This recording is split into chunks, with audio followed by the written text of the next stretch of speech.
It is Monday morning, 11 a.m. here in Sydney. I'm about to go live with Elyse-Anne, who's in Singapore, to talk about how we are the bridging generation between our mothers and fathers, who were very much brainwashed by this patriarchal society, and the next generation of our children, who are far more advanced and into personal development and self-love and self-awareness than we are. So as soon as she sends me a request to join, we will be talking about how we are the bridging generation, as well as how we can raise our boys and girls differently. Here she is. Hello, hello. Hey! Hey, how you doing, Elyse-Anne? Hi, Marlene. How are you? I'm doing very, very well. Are you home? You're not driving the kids to school or anything? I just got back from dropping one of my kids to school. Oh, wow. That's efficient. All right. So how are you today? I'm good. I'm good. How are you? I'm doing very, very well. I came across your page maybe about 2 months ago, and I just assumed you're in Australia. I didn't know that you're in Singapore. Is it Singapore you're in? Yeah, I'm in Singapore. Yes, and you were talking about how we are the bridging generation. You were talking about your daughter and how she looks at herself in the mirror before she goes to school and tells herself, I love you. And I found that really, really interesting because I teach women self-love predominantly for weight loss purposes, but I felt like my followers really, really could learn a lot from you and your life experience. So I wanted to start by just getting you to introduce yourself as if you're doing it for the first time in front of people who don't know you. So tell us who you are, a bit about your background and how you started your page. So, as you have introduced me, I'm in Singapore. I have 3 children. I'm turning 41 next month. Wow, happy birthday. So it's a lot of, I mean, at 41, you look back in your life and you can actually see a lot of, I don't know, you just feel more, I won't say enlightened, but I think you feel wiser. And I'm actually very happy to be at this age because I'm no longer dumb and naive.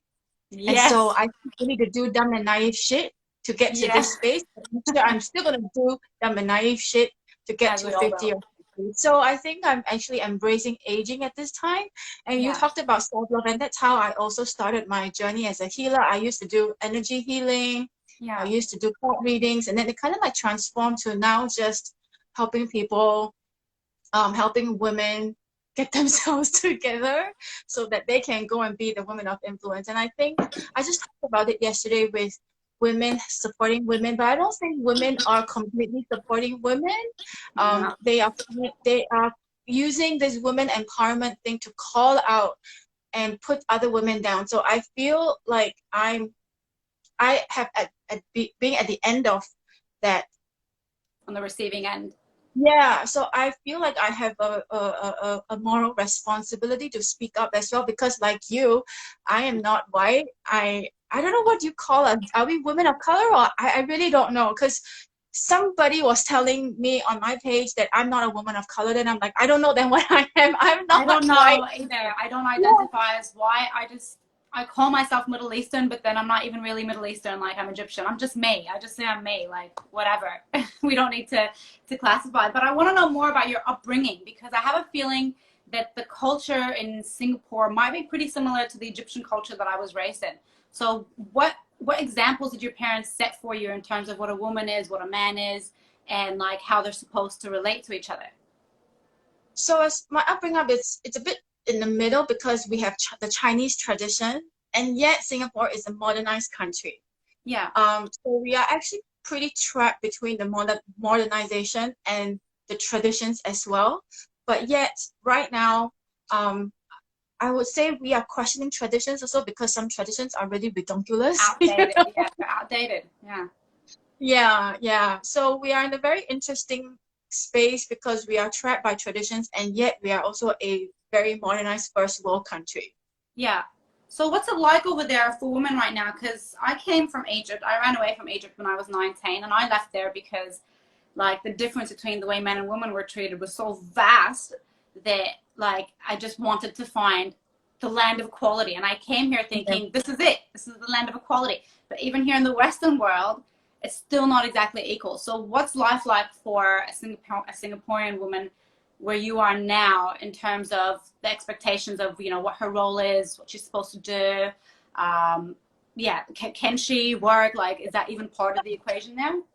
Yeah, for sure. I mean, women go out and work and we contribute to the workforce, we contribute to the economy, which actually now it's in, again, a different situation because women are so gung-ho, women are so strong, which actually most of our complaints at our age are our women, our men are getting weaker because Yeah, two persons at home cannot wear the pants. But then women are getting so strong, but then we women are getting tired now.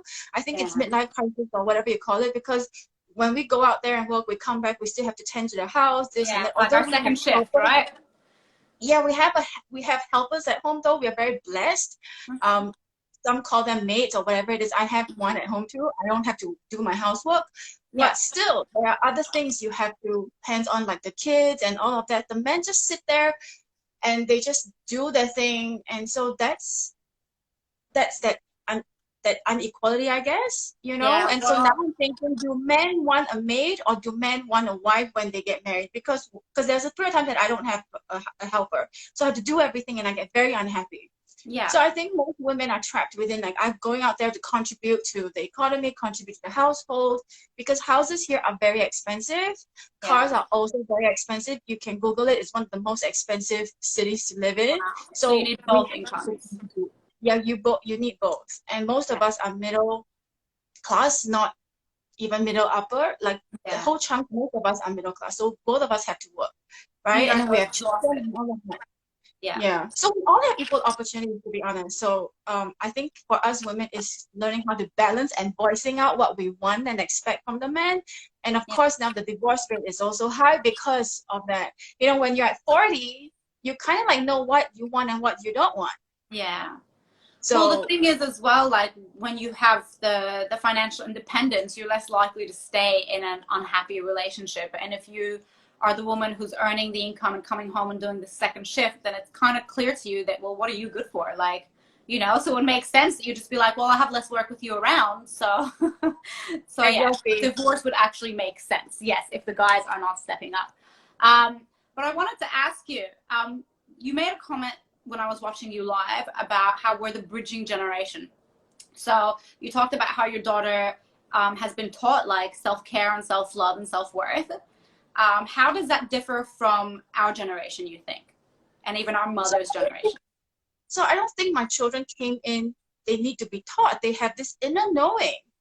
Okay, so they're So not taught that at school, they just they're not know? taught, they just have this inner knowing. I always ask them, do you love yourself? Like, why would I love myself? Are you crazy? You know, Mm-hmm. like they have this, what a stupid question to ask, you know? So they have that. They will look at the mirrors and they will adore themselves and like, yeah, Well, and that's so a I good think testament to you being a good mom, right? Because a lot of the I'm not so damage sure. sometimes comes from the parents. Don't you I'm not think? so sure if I always display self-love to myself, Yeah. but they know, the other day I was listening on the radio and this woman actually married herself. Oh, I'm like, wow, that's so wow. cool. I like Like that. she's just done with relationship. She just decided to throw a wedding and marry herself. And then the next day, my 9-year-old said, Mommy, do you think I can marry myself? And I was so shocked because she Yeah. didn't hear that radio. And so they come in with this thing. And the other teen that I just sent to school, she's like, um, she said something about I don't think I'm good, but I need to tell myself that I'm good because otherwise nobody's gonna believe me except myself. I need to believe in myself first. I didn't say that. I mean, I don't always display confident traits in them with when So I where is it she just like getting this knowledge I from? Because that's stuff that I've had to go look for online. Like how to build myself, how to believe in myself. That stuff I've had to go research. So how is she innately knowing this, you think? I don't know. I think partly also because they're all in girls' school and it's like a very strong the school endorses and encourages them to speak up. Okay. And so I think that's Have a part of the voice. confidence building as well. But I Yeah. came from that same school too, so I don't think I don't know. It's just So it must be a generational thing, don't you think? I think it's they're inborn. They already have this inner knowing. Like my daughters are very concerned about climate change. Like Yeah. why should we be this? Like, it didn't bother me, but now it does. But at this young age, it wasn't that conversation that I had with my parents. It was, I want this toy, and I want this. Yeah, fair enough. I think that, like, so I don't know about you, but like my grandparents were living in a time of war. Like, it was survival Exactly. for them, right? And then for my mom, it was okay transitioning from Egypt to living in a Western world when her parents came here and she was a kid. That was her trying to survive that. And so I think, like, I ran away from Egypt, but since I've run away and come here, like, I feel I have more time to focus on well-being because I'm not trying to survive or escape. And I think this next generation has even more time to focus on those things, you know, and what's happening to our environment, so to speak. But in the past, we were just surviving, like, as women, just trying to get through. Exactly. So like your grandparents, my grandparents, great-grandparents were in a time of war where the Japanese were here, we were a British colony, and there's so much madness going on. They're just trying to survive. They had bombs and this, and then my grandparents' time, it's not like this beautiful situation now. It's they live in the village where they even with COVID, we have so much more peace. So it was just mouth to mouth surviving, and where on earth do they find time for personal development? Right? And so do you worry that this generation, like, even though they might really learn how to care and value themselves, that they may not have like the work ethic that we've built because we were in survival mode? Yeah, for sure. That is well, when it comes to the work ethic, then it's the responsibility of the parents. You know, I think as a mother right now, I do my best not to helicopter over them, because my mother helicoptered over me, and that's why was an overprotective situation. I'm sure she loves me, and that's why she did what she did. And so it came to a point where I don't think I learned financial independence until when I was 30. Oh, wow. And I don't want that for my children. Yeah, I see. So we grow up, we literally, our children here are in a very, very good situation. That we have helpers, they don't have to lift their fingers. And so I see this trend, and a lot of mothers are also talking about this, that I don't want to raise brats. I don't want to raise useless girls. So I do nag at them, and if they need to fall, if they need to fail, then go ahead. So aside from this innate situation, right? I mean, as parents, we don't want to see our children fail, but it's okay to let them fail, especially our education system is so crazy. Okay, so before that, before my generation, in order to succeed, you have to have a college degree. You have to go to university. So hence the session of being a doctor, being a lawyer, or go marry somebody rich, right? But now in our generation, it's no longer that case. Just because you have a college degree does not mean that it's a straight path to success. No. You know, compensate on something, and so they work double hard.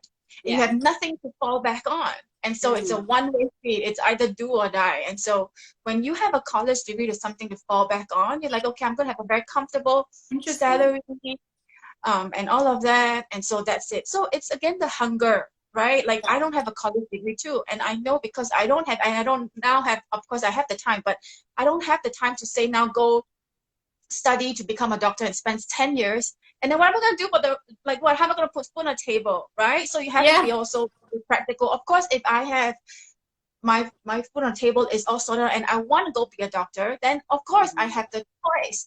But between putting food on the table and go get a degree, it's food on the table. Of course, you have to. Yes, of course. So how would you say, so in terms of raising our children now, so you have 3 kids. Are any of them boys or all girls? All girls. All girls. Okay, so this might be, the second part of this might be a bit harder for you to answer, but I wanted to know, because I'm a mom and I have a 2.5-year-old son, and I really, really wanted to have a girl. And then when I had the boy, I realized, well, maybe I'm not ready to set the right example for a daughter just yet. Maybe this is why son is good for me. I believe now it's easier to raise a girl than a boy, because it's all the women's empowerment, women come together. So there are a lot of role models, but you are chosen specifically. You have all the qualities, and the nerve and the values and the morals to teach and raise a son, to teach, to treat a woman right.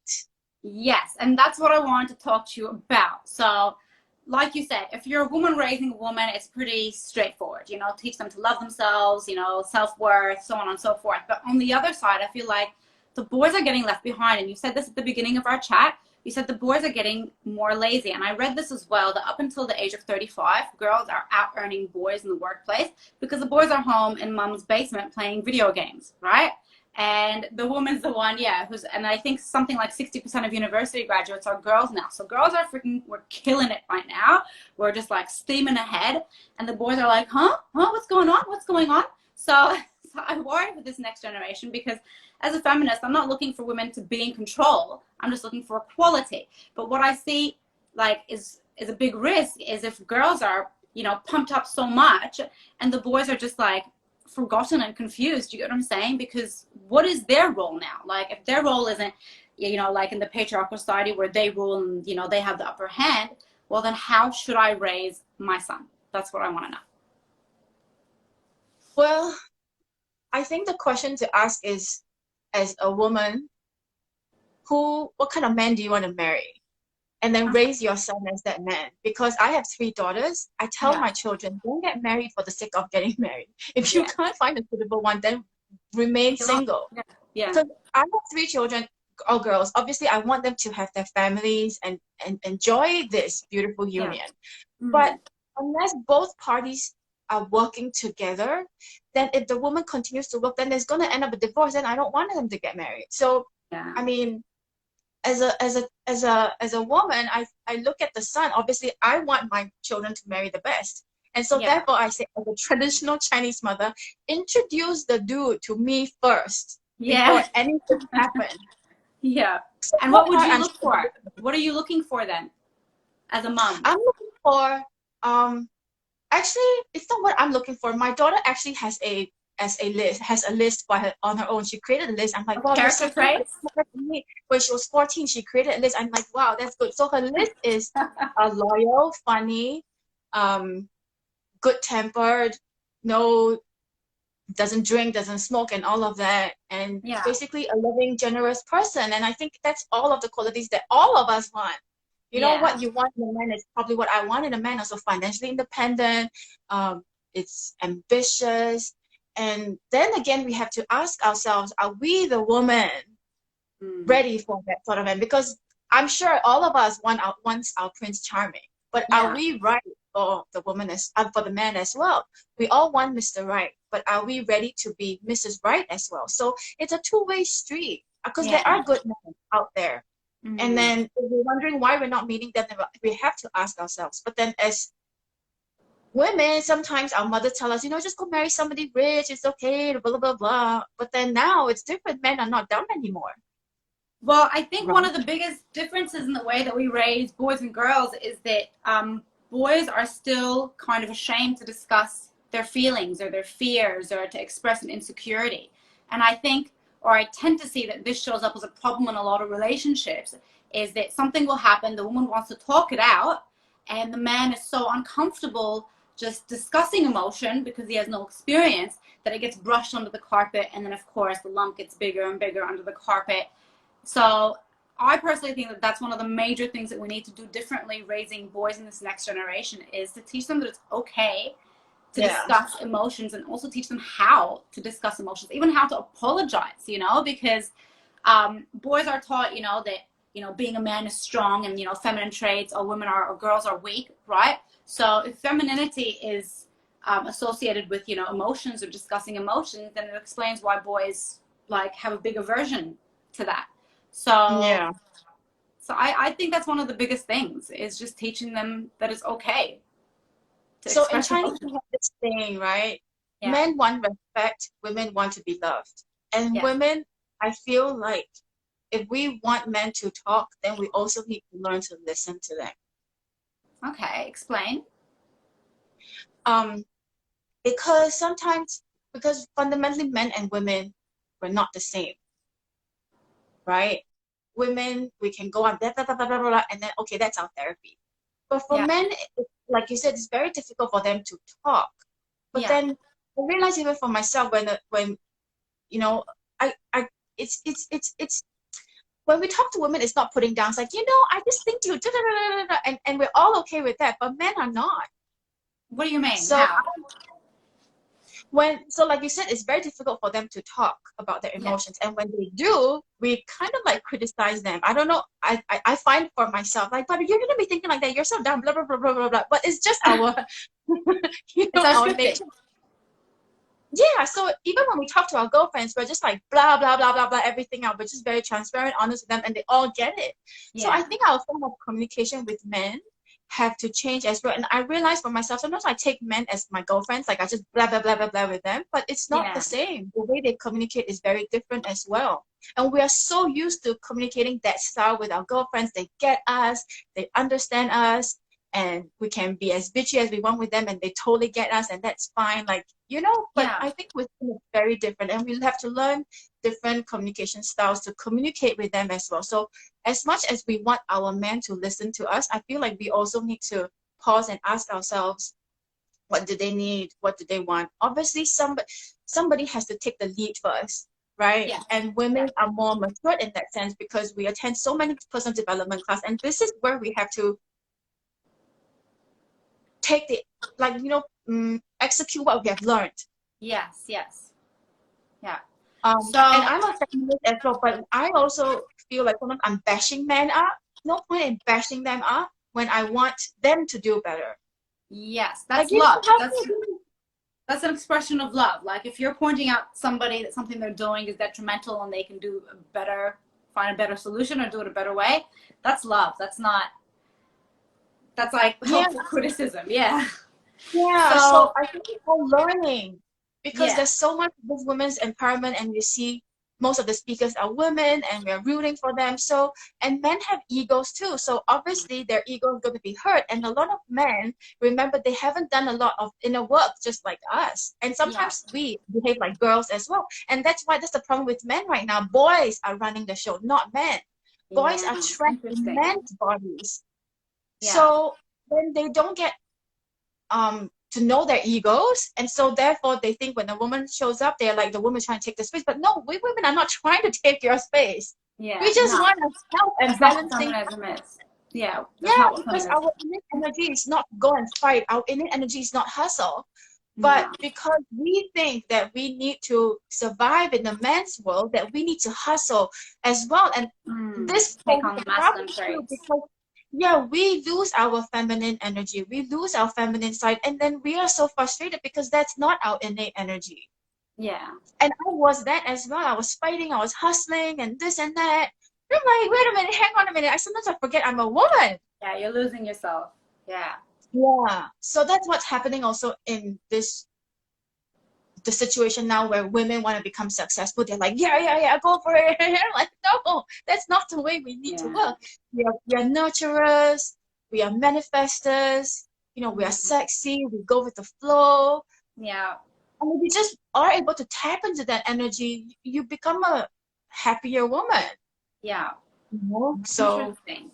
So how would you say, so tell my viewers, how do you know when you're not in that feminine energy?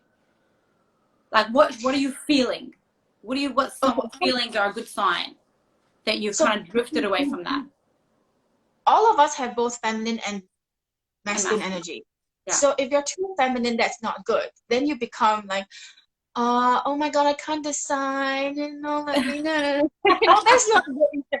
When you become too masculine, okay, let's go for it. Let's get this shit done. Blah, blah, blah, blah. That's not. So you become a balance where, like Mother Nature, she's like a great balance. Right? She's both like, get shit done. If I want to throw a tornado, I'm going to just throw a tornado and that's it. And if I want to be a peace and nurture, I'm just going to, so I think that's a great analogy for me. And as women, you can come to a balance where you are overworking yourself. That's thinking too much, trying to get shit done. I'm going to strategize. I feel that I'm in the too masculine versus allowing things to show up.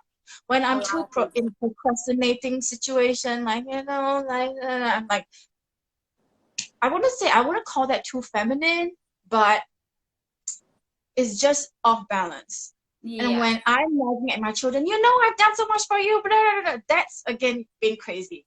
It has to be a balance, and you need to be at peace with yourself.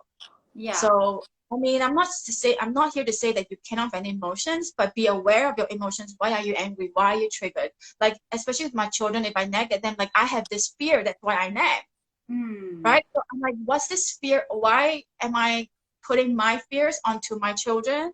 And Yeah. especially during exam period, it's like all mothers go crazy, you Yeah. know? So then I have to ask, and I'm actually okay with my children failing. I'd rather they fail in school than fail in In the bigger life. things in life. So they need to get used to failing. So for me, like, why am I interfering with them? So when I'm interfering, that's, I wouldn't say masculine, but that's in my fear zone.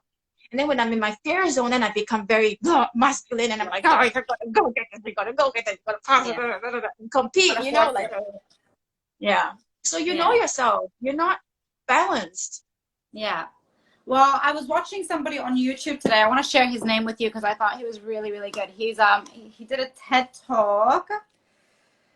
Actually, I don't have his name written down, but I'll have to include it in the notes later. But he said something very interesting. He was talking about how he was raised to feel that, you know, feminine traits are weak, right? And how he was raised to be a man, but how he feels so out of balance. Because he's not allowed to talk about emotions, and he's, you know, like hardcore and, you know, serious all the time and only talking about politics and, you know, groping girls and all that, and how unnatural it is for him. And he said something interesting. He said, I'd rather that we teach our children how to be good humans than to be a good man or a good Yeah, woman. And yeah. I really, really love that, because I think we need to shift away completely from even calling things masculine and feminine. You know, don't you agree? Yeah. I agree. I mean, I would say I'm gearing towards feminism, but I don't really call myself that. I call myself a humanist. Everybody Okay. just needs to see each other as a human I like being. that. Then we because even if you call yourself as a feminist, somehow you just have this like, okay, women rules, and then you. Yeah, it's still for I don't know women, about even you, but for by the me, name, right?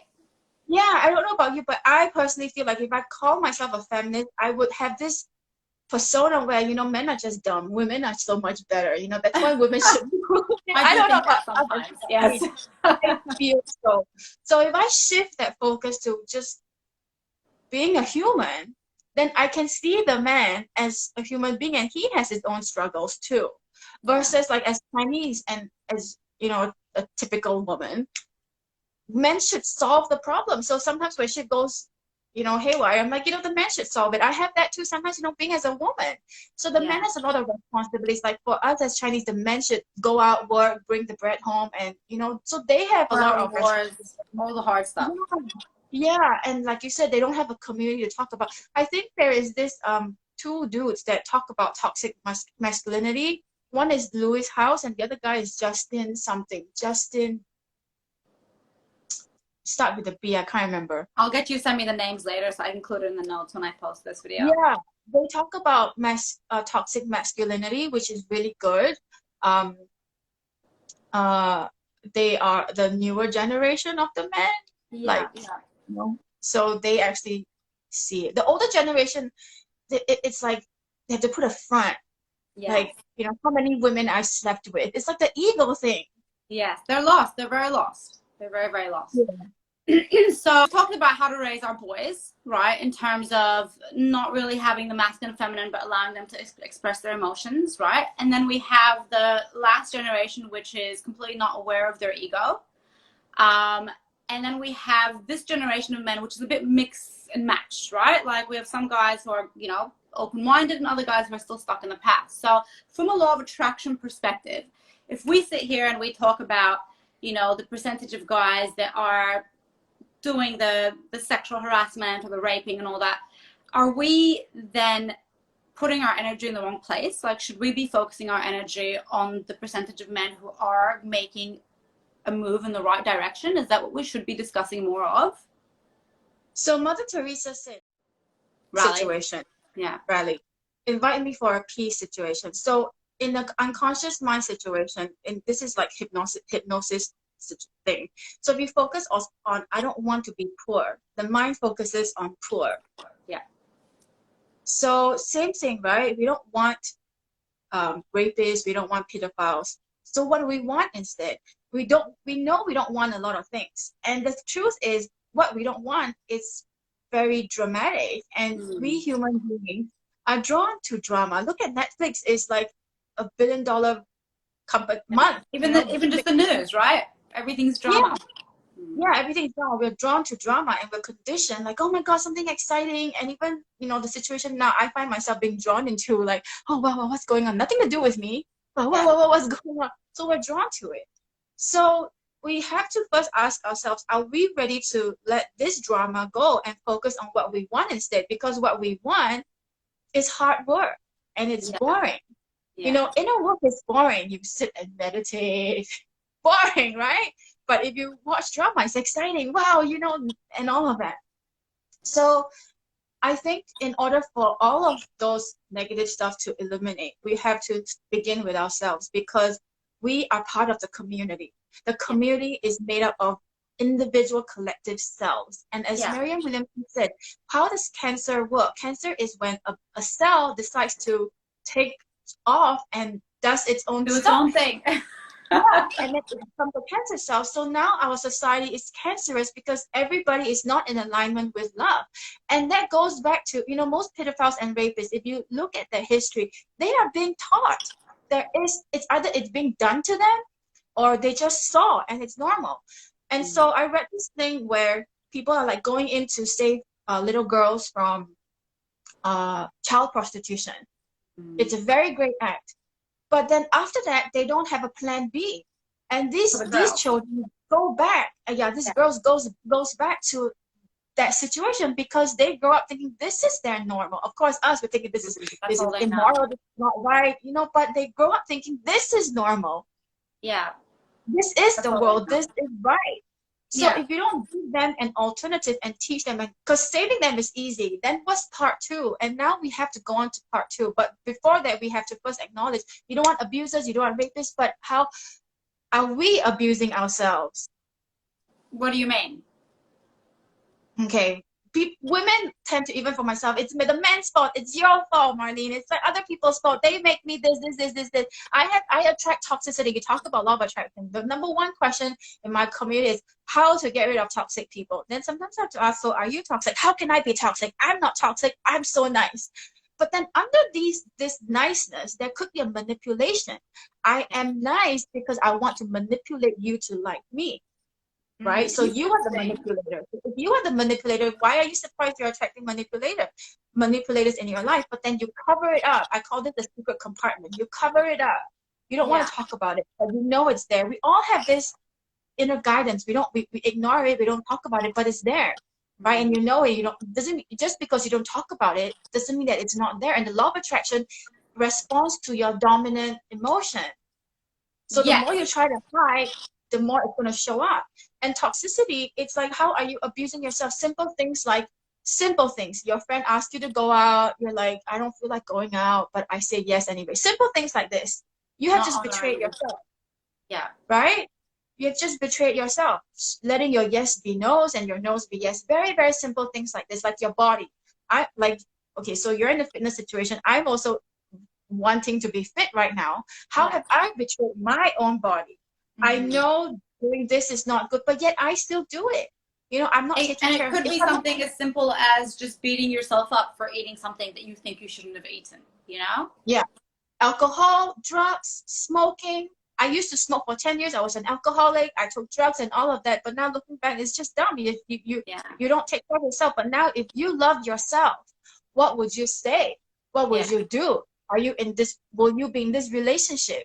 Will you allow people to walk all over you? Are you dominant? So simple things like this, as much as, yes, other people are abusing you or manipulating you or toxic to you, but how are you treating yourself? So we have to find time to come to this space and acknowledge call ourselves out. Yeah. And learn that. Be comfortable at calling yourself out. Because if someone calls you out, your ego is going to be triggered like, no. And then you get defensive. You got to do it yourself. You got to call yourself out. It's so much more comfortable. I mean, it's uncomfortable, but it's better than someone calling you out. And I think most of us have to be responsible in that way and know that it's okay not to be perfect. And it's okay to be a bitch. It's okay to have a bad temper.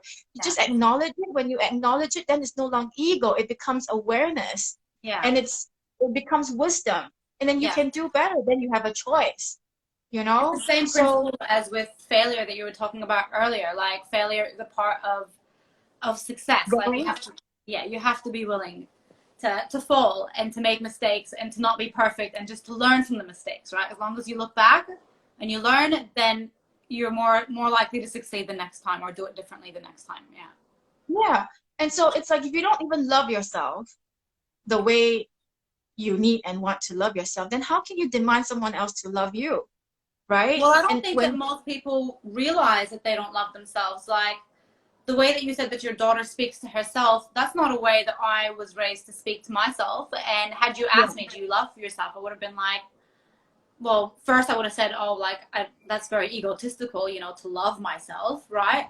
And then later when I learned, oh, self-love is healthy, I probably would have said, yeah, I love myself without really knowing what it was. But if you listen yeah, to the way that you speak to yourself, like, I realized that I didn't love myself when I heard myself calling myself fat and ugly when I looked in the mirror. yeah, I used to be 42 kilos heavier, yeah. So that was my turning point where I was like, oh my God, like, yeah, I don't love myself. Like, look how mean I am to myself. So it's not even yeah, just, you know, agreeing to go to, you know, an outing that you don't really feel going to. It's just your relationship with yourself. How do you talk to yeah. yourself? Yeah, exactly. The same thing happened to me. I mean, I'm not thin now, but I used to be really fat. And the things You that I look tell good. myself, thank you. And the things I tell myself, I will not tell my children. Of But that course was not. how I was thinking myself. Like, of course I'm putting on weight. Of course the weight is not going because I'm literally killing myself with my own words and my own Yeah. thoughts. You're abusing yourself. Like, if we said half the things we say to ourselves to somebody else's child, for example, like if I called somebody else's child, oh, you're fat and ugly, like, I would be in so much trouble. Do you get what I'm saying? Like, it's I completely wouldn't even say that unacceptable. to you. I wouldn't even Because say those to you as a grown woman, not let alone a child, right? yeah, but that's how I was raised. Like I was Yeah, raised with very negative talk said to me all the time, yeah. and that was all I knew was to talk down to myself. Yeah, so I had to Because it's relearn. humble. It's supposed to be humble. You know, in Chinese, we a long time ago they named their kids dogs, pigs. They name them To literally make them that because humble. they don't, yeah, literally they want to be humble. It's like if I name my child too big of a name, like, oh, what are people gonna think of me? Oh, you need to be humble, like, you know, like just deny yourself. So that's how the Yes. Chinese, they literally name their children pigs and dogs. Wow. Yeah, like in Egypt, like you don't take compliments. You know, somebody says, "Wow, you're amazing." You go, "No, I'm a piece of shit." Like, you Yeah. know, and then like that's just how the culture is. So self love is so foreign, especially to my mom's generation. So I want to go back to the law of attraction bit because a lot of people don't know what this is. So it's one of the 12 laws of the universe, and I don't want them to feel like they got confused when we talked about it. So can we quickly break down what the law of attraction is and why it matters that we focus on what we want instead of what we don't want? So the law of attraction definition of it is very simple. Like attracts like, You made right? another And statement in a video where you said, I wrote this on my mirror because you said it so well, and it was the best explanation I've heard for it, one sentence explanation. You said, the law of attraction validates your belief system. That's the best yeah. sentence I've gotten, I've heard in like 10 years. So it's like attracts like, right? So what you believe, you attract that. What do you Yeah. believe of yourself? You know? So if So so I if we attract, believe that men are toxic and women abusers and all that, then that's what we will attract more of into our lives. yeah, yeah. So you can't um think poverty thoughts and then try to attract abundance. You can't bitch about men and then try to attract a great man because innately we can't focus on two energies at the same time. You can't be happy and sad at the same time. You can only pick one. Well, you think, oh, yeah, I can't be happy. Yeah, you're bouncing off two energies, not Yeah. simultaneously, but you know, back to back. So you can Yeah. either you have to choose. You either believe in poverty or you believe in abundance. Yeah. And going back to what you said, do I actually believe I deserve this? What are the criteria for? Because if I can manifest a parking lot, I can manifest $1 million. Fair enough. You know? Fair enough. Because Yeah. the universe does not require more energy to manifest a parking lot, and it does not require more energy to manifest a But dollar it and $1 million. requires you to believe it. And one might be Yes, harder to believe than the other. Yeah. yeah. So the universe does not require more energy to manifest a million and 10 million. It really doesn't. you know? And so when I think about, and I throw myself with astronomical numbers like 100 million, 200 billion, do I Yeah. believe like, no, actually, I got scared. Yeah. I'm not ready for that responsibility. Like, who do I need to be? Like this and that. There's a lot of thoughts that shows up. So this is like really self-awareness. Nothing wrong with it. Nothing wrong with having, like, you know what? I don't think having $1 million is very right. It's not morally right also. There you go. Like, I believe. You know, Yeah. I don't believe already, Yeah. right? Like, I have Well, all these criteria. well, what I do with my clients, because I use the law of attraction as well when they're doing their goal setting. So if they set a goal, they want to lose, 30 kilos, then I ask them, I go, do you believe you can lose 30 kilos? And if the answer is no, then we get rid of that goal. And I might ask them, do you believe you can lose 2 kilos? And if they say yes, then that's their goal. We set a goal to just lose 2 kilos. And as they build that confidence, once they lose the 2 kilos, they go, oh, I did it, give themselves a pat on the back, and it builds that confidence and that belief. And then we can set another goal for another 2 kilos. So it doesn't matter whether it's dollars, like $1 million or 20 kilos or whatever. What I understand about the law of attraction is you have to think about what you want and you have to believe it. So if you don't believe that you can get the $1 million, then don't focus on $1 million. Maybe focus on getting, a $30,000 annual raise. Has to be something that you believe. So what I realized is not about the goal. People think because we are conditioned to think about, I want to lose 2 kilograms, 5 kilograms, 10 kilograms. I want $1 million. I realized for myself, it's not that. It's the emotion that I want to feel with that. So emotions are very powerful energy. So for me, I just feel it. I just feel it, and then the weight would drop. And for me, for the weight, it's like I talk to my body. Why are we holding on to this weight? What would you like me to do to help you release the weight? Yeah. Right?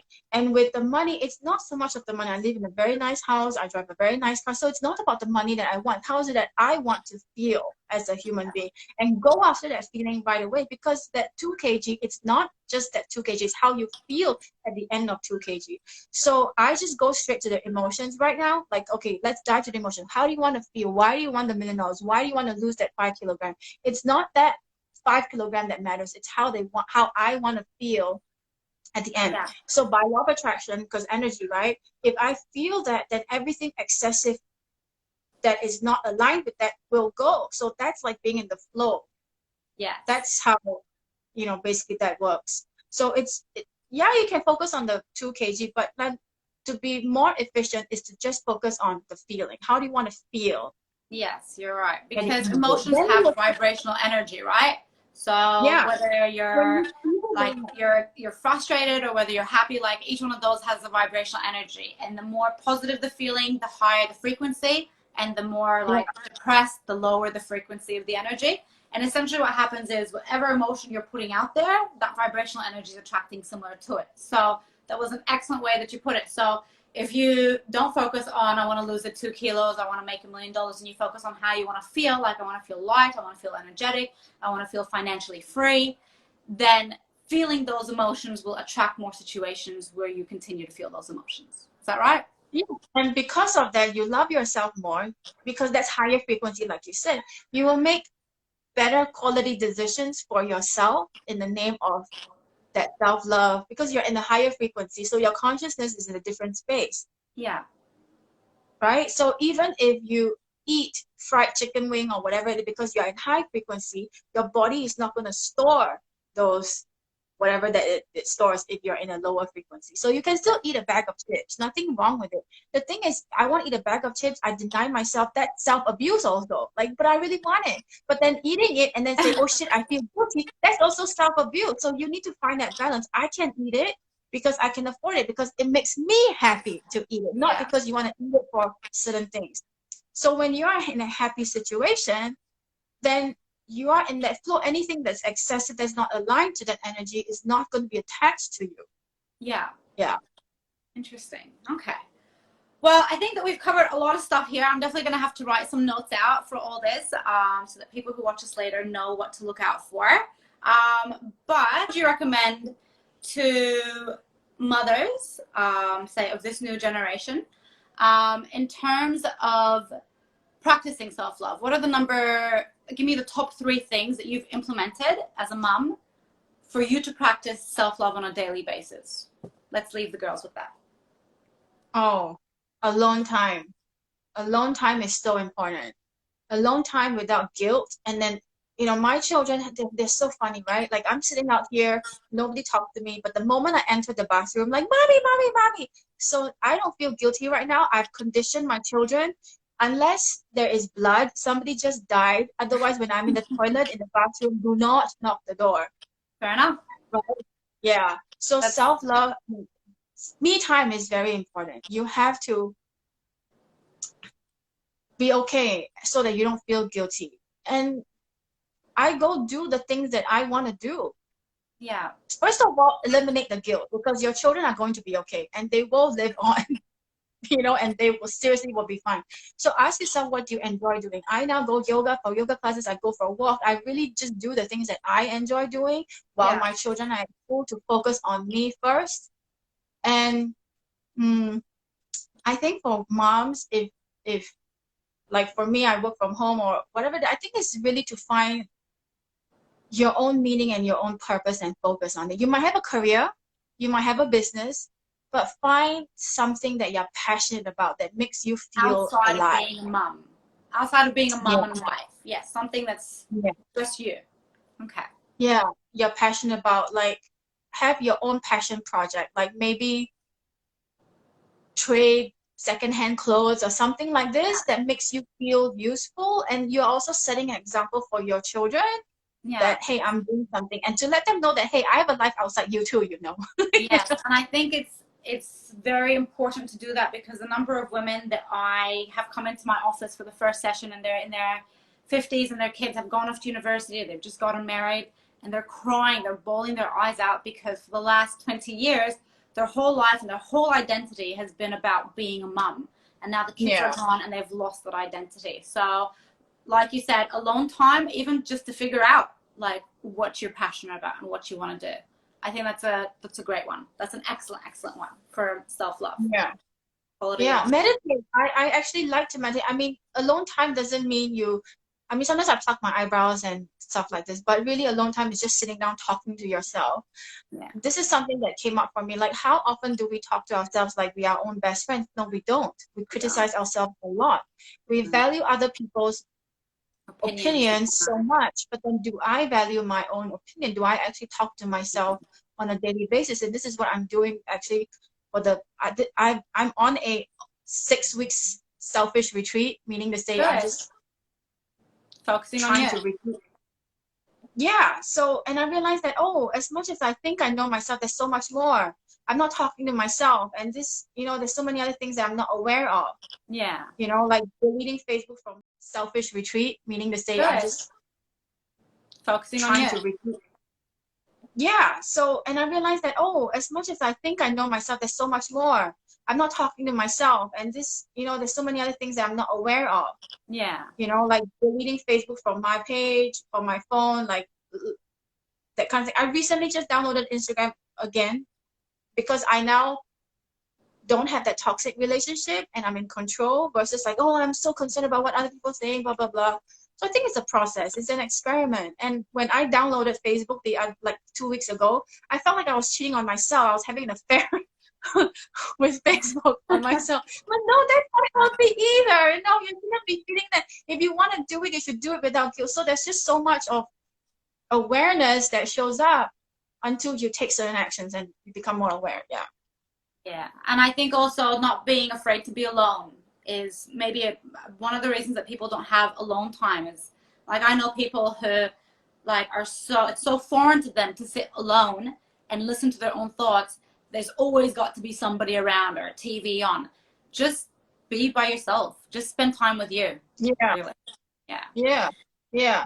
And stop scrolling, mindlessly scrolling on social media. It's really none of your business what goes on. It's like people share how much they make on, like, oh, I just made a, yeah, that's great. Like, unless you're going to give it to me, that's really none of my business. You know, it's like. Thanks for sharing. You know what I mean? Yeah. It doesn't make me feel good. Yeah, good for you. I mean, I can celebrate, I can honor that, but really, why do you have to share how much money you make? But that's another story altogether. But like, yeah, so if you're not confident and you see stories like this, it makes you feel more shittier. Then what's the point? Yes. Yeah. Just and yeah, if you're on social media, it's something that I did for myself. I unfollowed people. I really, because like you can't control ads, but actually now you can. But I unfollow people, unlike people, just put them on mute or whatever it is, because I want to see what I want to see. I just want to wake up, because most of us are on social media. Now I'm not. But in the past, that's what I did. I just want to see positive stuff on my feed. Now today I don't see it at all, so that's great. But yeah, do this for yourself. Your sanity is your responsibility, and really just mind your own business appropriately. Of course, if you see a child getting wet, you should not be minding your own business, but you know what I mean, right? Yeah, yeah. So control the information that comes into your world, and yeah, create your boundaries, prioritize yourself a little more, spend time with you. Yeah. All right. Well, I really, really enjoyed this chat. Thank you so, so much for your time. I'm sure that my followers are going to love all the information that you provided for us today. Just before I let you go, do you do classes, or like, is there something, what do you do with your business? What is it that you offer? So I offer coaching, but right now it's I'm gonna come up with another something, not sure what it is, at the end of the 6 weeks, but I'm taking a break from just what everyone else is doing and just really focusing on my own personal growth first, because I feel like I need to focus on myself before I can go out there and give out. But otherwise, typically classes, coaching, and all of that. But right now, I'm not really doing any of that at the moment. I'm just sharing on social media my thoughts and all of that, contributing that as my passion project. Yeah. Until something shows up, then I'll do something. But I just feel like I need to be ready first. Yeah. Well, I'm going to include the link to your Instagram, and I'll get you to send me, if you have a website as well, send me all that so I can include it, because I'm sure a lot of people will be interested in getting to know more about you, okay? Thank you. Thank you, Marnie, for your time. Beautiful. Thank you so much for your time. Have a good day, and we'll chat again soon, okay? Thank you. See you. Bye. Bye.